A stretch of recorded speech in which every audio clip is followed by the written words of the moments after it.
Olá, galera, bem-vindos a mais um vídeo aula referente à disciplina Cálculo Numérico. E aqui eu vou estar utilizando o GeoGebra novamente, agora para dar interpretação em um exemplo, um exercício, não sei, que a gente fez aí durante uma certa videoaula, no qual o método de Newton divergia, tá certo? Eu vou estar repassando o exemplo aqui de novo, os principais pontos da solução, e depois eu vou aplicar alguns desses valores no GeoGebra, né, obtendo assim uma ideia geométrica de por que as coisas não funcionaram. Eu acho que eu comentei mais ou menos na videoaula, porém, o que acontece? Lá é meio difícil porque desenhar no quadro é muito complicado, certo? E lá eu só dei uma ideia, um esboço do que está acontecendo. Eu até recomendei que você usasse algum software e tal, então eu estou trazendo aqui a videoaula para complementar aquela videoaula lá, tá certo? Então é o seguinte, aí é só você entrar lá na playlist de cálculo numérico e localizar essa aula aqui. Provavelmente esse vídeo aqui ele vai estar um pouquinho depois do vídeo lá, tá certo? Então é o seguinte, ó, o que dizia o exercício? Ele dizia o seguinte: ó, aplique o método de Newton a esta equação aqui, x ao cubo mais 8 sobre e elevado a x. Não sei se está dando para ver aí na tela ou se está muito pequeno, mas é isso aí, igual a zero. Calcule as interações do método de Newton a partir de x0 igual a menos 1. Então, lá a gente chegava à conclusão que o método iria divergir, que é a mesma que a gente vai chegar aqui, ó, no mesmo exercício. Então, aí aqui eu perguntei, nessa parte aqui do exercício, eu acrescentei isso, o que você notou, e explique esse fato geometricamente. A explicação geométrica é aí que o GeoGebra vai entrar. Então, vamos ver aqui quais foram os passos da solução, né, da busca, né, da aplicação do método de Newton a esta equação aqui. Então, ó, eu considerei a função f de x sendo associada à equação que eu estou querendo resolver, tá certo? E a função g de x igual a x menos f de x sobre f' de x, que é exatamente a função que dá origem ao método de Newton. Porém, aqui eu preciso calcular primeiro a f', por quê? Porque ela vai ser um pouquinho grande em relação a essa função. Então, quem é f'?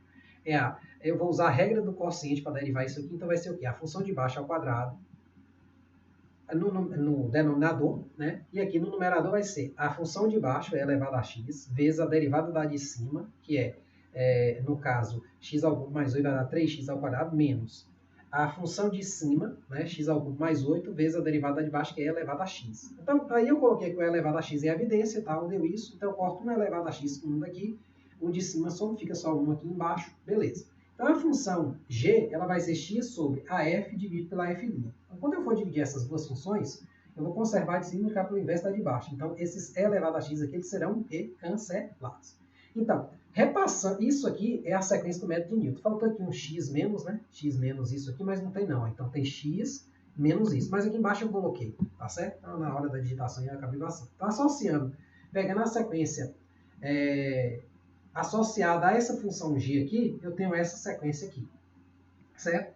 Partindo de x0 igual a menos 1. Então, eu montei minha tabelinha, já é de costume, que contém a iteração que eu estou, o valor que eu obtenho em cada iteração e o delta, tá certo? Mesmo que aqui ele não solicitou delta, como a gente precisa ver o que a gente está notando, né, de estranho, que provavelmente vai acontecer nessa questão, a gente precisa observar esse delta aqui, o comportamento dele. Então, primeiro cara, né, eu calculo, o x0, na verdade já é dado na questão, aí eu parto para calcular o x1. Jogando menos 1 nesta sequência aqui, eu vou obter 0,75. O delta que é esse, menos esse, então 1 menos menos 1, 1,75.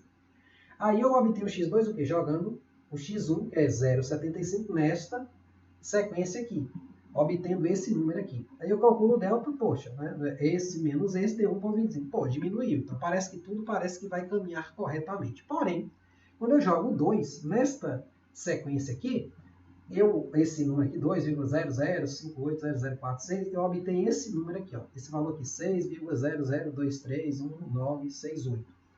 Então, houve uma variação muito grande nesse valor. Então, e o delta, quando eu calculo esse cara aqui, o x3 menos o x2, eu obtenho esse quadro aqui. Então, o delta aumentou.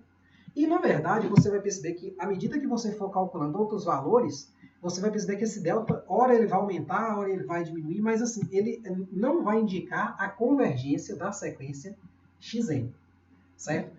Como é que a gente explica esse fato geometricamente? Vamos aqui no GeoGebra e vamos digitar a minha função. Quem é a minha função? f de x igual a, vou abrir aqui um parênteses, né, x ao cubo, mais 8, 8 fica aqui embaixo, né? Mais 8, dividido por exp x, que é a exponencial de x. Pronto, aqui eu tenho meu gráfico, eu vou só dar um enter aqui, pronto. Ele aparece aqui na tela. Vou dar uma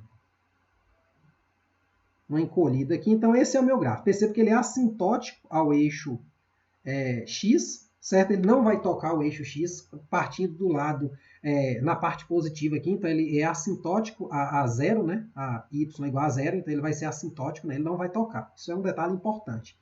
Tá certo? O que a gente faz? Eu não sei se você vai se lembrar, eu já apliquei o GeoGebra em outra questão. A gente pega a tangente do ponto menos 1, que foi meu x0, aplicada à função f. Quando eu dou enter aqui, ó, essa tangente ela vai determinar esse pontinho aqui. Tá certo? Que é o 0,75, 0. Então, ó, que é exatamente aqui, esse valor aqui é exatamente a raiz dessa reta tangente. O que essa raiz faz? Se eu pegar esse 0,75 e tomar a tangente, cuja abscissa é ela, o que vai acontecer? Ó? Tangente 0,75f. Então, vou mudar aqui a cor, para não complicar, vou botar aqui vermelho. Então, esse carinha aqui, ó, quando eu clicar aqui, aparece 2,000580046 e tal, e vai. Que é exatamente, ó, se você olhar o 0,75 e esse número que eu achei aqui, eles estão postos exatamente aqui, ó, primeira e segunda iteração, certo? Esse número aqui. Aí se eu pegar agora, né? Então a raiz aqui, ó, voltando aqui no gráfico, a raiz dessa segunda tangente me dá esse valor aqui. Vou copiar ele aqui, eu botei aqui no bloco de notas ele já no jeito de eu copiar, ou pelo menos um pedaço dele, né? E tomar a próxima tangente, como a gente costuma fazer no método de Newton, olha o que vai acontecer, ó. Tangente, opa, vou ver essa aba aqui. Tangente, vou copiar ele aqui, vírgula, f. O que você está notando, ó, gente? A raiz da minha função é exatamente esse valor aqui, ó. Deixa eu dar um zoom negativo aqui, né? Ó, minha função é essa parte que está aqui em roxo, certo? Eu posso apagar essas aqui, ó, para a gente olhar, ó. O GeoGebra tem essa funcionalidade também. Então, a minha função é esta curva em roxo aqui que sobrou. Minha primeira tangente, ela determina o valor da primeira iteração, que é 0,75, ó, que se afastou, quer dizer, se afastou não, né? Ele está a essa distância aqui da raiz dessa curva aqui, que a gente sabe que é menos 2.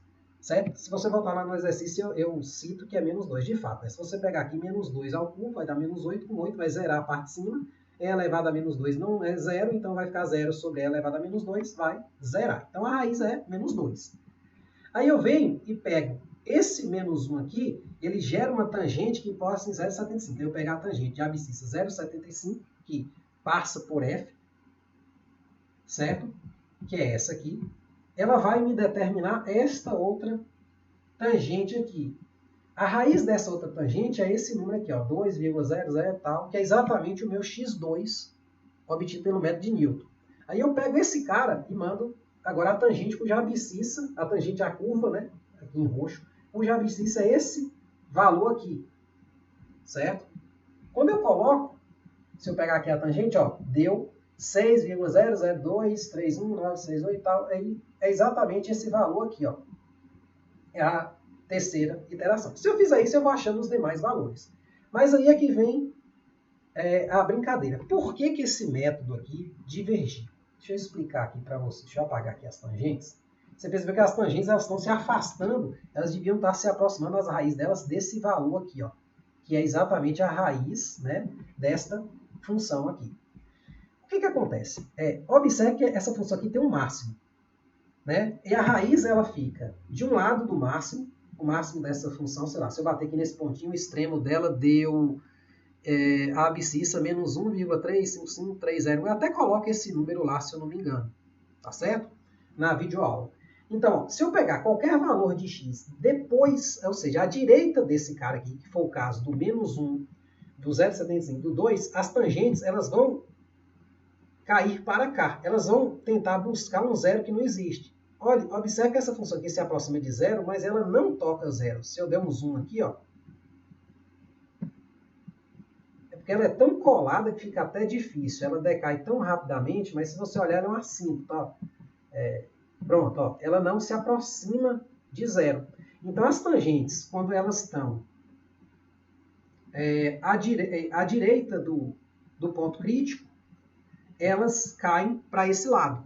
Agora, se, por exemplo, eu jogasse qualquer número inferior, por exemplo, a esse ponto crítico aqui, que é o ponto de coordenadas 1,35 negativo, se eu jogasse ele à esquerda para o lado de cá, provavelmente eu teria uma sequência que convergiria para essa raiz aqui, o que? Menos 2, 0, certo? Então, aí fica a dica para você estar fazendo aí. Você pode, por exemplo, começar a interação inicial, digamos, x0 igual a menos 3, ou x0 igual a menos 5, sei lá, qualquer coisa que esteja desse lado de cá. Por quê? Lembrando, quando eu aplico o método de Newton, eu tenho que, de preferência, pegar o intervalo onde minha função é monótona e a derivada, quer dizer, ser monótona quer dizer que a derivada primeira não vai mudar de sinal. Digamos que ela vai ser só crescente ou só decrescente. E, além disso, pegar um onde a concavidade da minha função, do gráfico da minha função, seja ou voltada sempre para baixo ou sempre para cima, que equivale a dizer que ou f duas linhas é sempre positivo ou f duas linhas é sempre negativo naquele intervalo. Por quê? Para não dar um problema da tangente escapar, certo? Então, observe que à esquerda do ponto crítico aqui, que é esse valor aqui, ó, de abscissa 1,35, está mais ou menos aqui, sei lá, negativo, para cá, observe que eu tenho essas duas condições. A minha função, ela tem o quê? Ela é crescente e provavelmente a concavidade dela é voltada para baixo, né? Tendo em vista que ela sobe aqui para depois descer, então provavelmente a concavidade dela é voltada para baixo. Então isso aí me faz eu ter as duas coisas fixas. Tanto o sinal da derivada primeira quanto o sinal da derivada segunda se mantém constante. Então assim, meu método aplicado antes, para qualquer valor antes de menos 1,35, ele vai convergir para a raiz menos 2. Verifique aí, de novo, né, deixar aí como exercício para você estar fazendo. Então, pegue um valor menor que menos 1,35, aí, sei lá, menos 3, menos 5, menos 10, até menos 20, sei lá, um valor qualquer, e jogue e veja que a sequência que vai ser gerada ela vai se aproximar do menos 2. Tá certo? Então, o GeoGebra aqui nos ajudou perfeitamente a identificar o problema da não convergência da sequência, né? É exatamente por causa dessas coisas que eu expliquei. Então é muito legal a gente ficar vendo essas coisas, porque dá uma ideia para nós do que está acontecendo. Às vezes você foca só no número, não abre de fato a questão, né? Não observa de fato o que está acontecendo internamente. A gente apenas pensa que o método de Newton ele é legal, ele é rápido, ele é isso, ele é aquilo, então vamos jogar aqui no. Legal quando converge. Mas e quando diverge? O que está acontecendo? Certo? Então, é isso aí, né? Espero que tenha entendido, né? Muito obrigado e até a próxima.